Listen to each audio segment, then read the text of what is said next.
Une urne contient 3 boules, une boule noire, une boule rouge et une boule verte. On extrait une première boule de l'urne, on note sa couleur, on la met de côté et on extrait une seconde boule.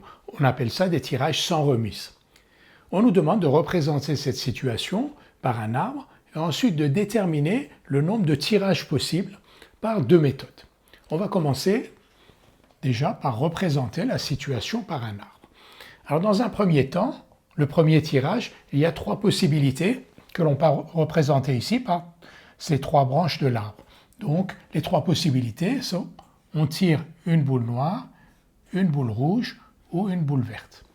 Ensuite, comme le tirage est sans remise, une fois qu'on a tiré une noire, il n'y a plus que 2 possibilités qui sont donc le deuxième niveau de l'arbre, rouge, vert. Si on a tiré une rouge au premier tirage, il ne reste plus que 2 possibilités, noire et verte. Si on a tiré vert, rouge et noir. Et donc l'ensemble des situations possibles, on la représente avec cet arbre. Donc on va écrire, déterminer le nombre de tirages, donc l'ensemble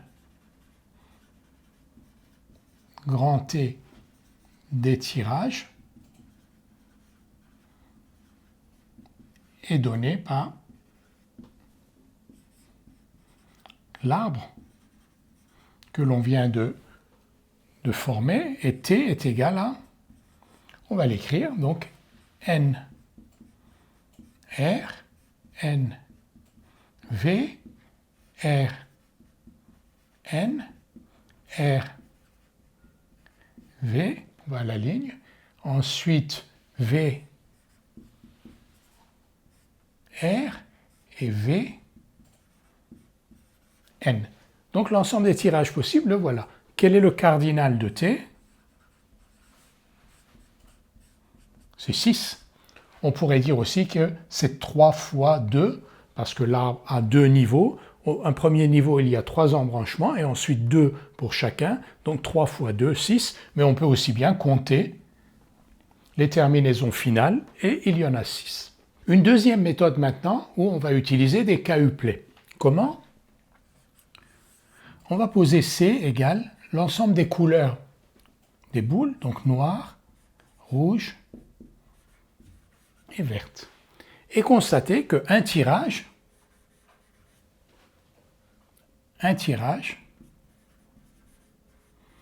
est un 2 uplets d'éléments distincts de C. En effet, un tirage, c'est noir-rouge, rouge-noir, vert-noir. Donc c'est un 2 uplets d'éléments distincts parce qu'on est en sans remise, c'est-à-dire qu'on ne peut pas avoir 2 fois une boule noire ou une boule verte. Donc un tirage, c'est un 2 uplets d'éléments distincts de C. C a lui-même 3 éléments.